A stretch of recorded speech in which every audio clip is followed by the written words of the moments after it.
আমি নামটা বলতে চাচ্ছি না, আপনারা তারা যদি মসজিদে দাওয়াতি কাজ করতো কোনো সমস্যা ছিল না, মসজিদের আশপাশে দাওয়াতি কাজ করবে কোনো সমস্যা নেই, কিন্তু এই গ্রহণ করার মাধ্যমে ইসলামের কি হবে? ক্ষতি হবে।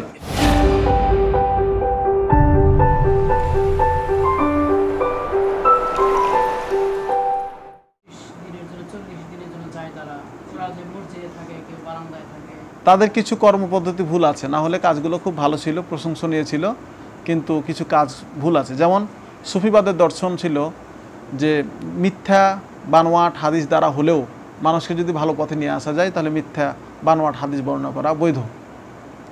তারা এই বিষয়টি গ্রহণ করেছে।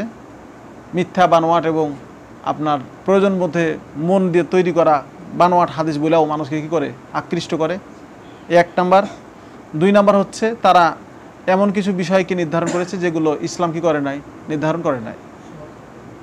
হ্যাঁ, তারা যদি মসজিদে দাওয়াতি কাজ করতো কোনো সমস্যা ছিল না, মসজিদের আশপাশে দাওয়াতি কাজ করবে কোনো সমস্যা নেই, কিন্তু তাদের এই মাধ্যমে আরও কিছু কাজ হয়ে থাকে যে কাজগুলো আপনার হচ্ছে অগ্রহণযোগ্য। যেমন সুন্না, মিসওয়াক করা সুন্না, তারা মিসওয়াক করতে যদি বলে নিঃসন্দেহে এটি সুন্না, তারা বললেও সুন্না, তারা না বললেও সুন্না। এটা দাওয়াতি কাজ যদি আরও বেশি করে আরও যদি ভালো করে মুমিনদেরকে এই ব্যাপারে উজ্জীবিত করে, অনেক ভালো কাজ। কোনো সুন্নাত পড়তে বলতেছে, কাউকে ফরজ ধরাইলো, এগুলো কি ভালো কাজ।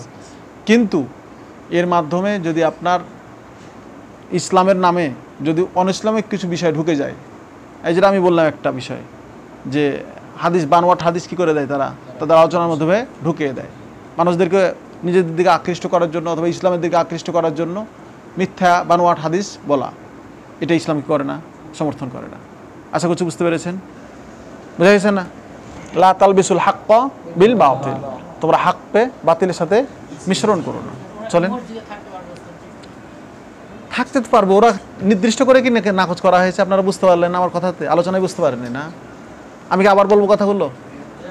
তারা থাকাটায় কোনো সমস্যা নেই, তাদের দাওয়াতি কাজ করাতেও কোনো সমস্যা নেই, আমার কথা বুঝতে পেরেছেন? কিন্তু তাদের অতিরিক্ত কাজগুলো হচ্ছে এটা একটা, যেমন একটা বললাম সুফিবাদের দর্শন হলো মিথ্যা কথা, মিথ্যা হাদিস, মিথ্যা জিনিসের মাধ্যমে মানুষকে কী করা যায়? আহ্বান করা যায়। তারা এই কাজটা গ্রহণ করেছে। কারা এটা? আপনি যার সম্পর্কে প্রশ্ন করেছেন তার সম্পর্কে তারা, আমি নামটা বলতে চাচ্ছি না, আপনারা বিষয়টাকে বুঝতে পারছেন না? আপনারা যে দলটা সম্পর্কে আপনি প্রশ্ন করলেন, এরা এই মতামতটা কি করেছে? গ্রহণ করেছে। এই গ্রহণ করার মাধ্যমে ইসলামের কি হবে?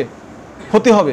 এই জন্য আমরা বলে থাকি যে এই তাবলিগ জামাত যেই মতামতটা, এই মতামতে যদি তারা বিশ্বাসী হয় যে মিথ্যা কথার মাধ্যমে বা মিথ্যা হাদিসের মাধ্যমে, হ্যাঁ, বা বানোয়াট হাদিসের মাধ্যমে মানুষদেরকে সঠিক পথে কি করবে? আহ্বান করবে, এটা আমরা কি করি না? সমর্থন করতে পারি না।